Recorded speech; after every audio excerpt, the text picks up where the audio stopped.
fáilte go bell firste, seo bliain thar a bheith táhachtach do chomhaltas cótóirí éireann, agus muidir comórú 75 bliain ar an ód. Bé muid bio email firste le Fleadh Jardín go dtí Jadóní. Ag súil go mór leis a bheith eáil.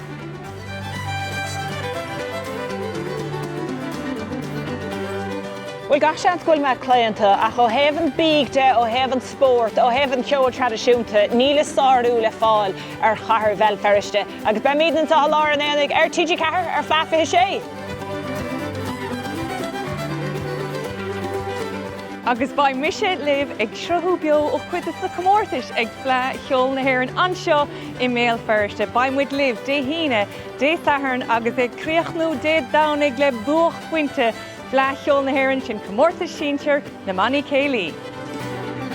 Mag sin bí dindal frat dún póladar agus ar náid na cheolar fad ag Fleadh sé ar TG Car.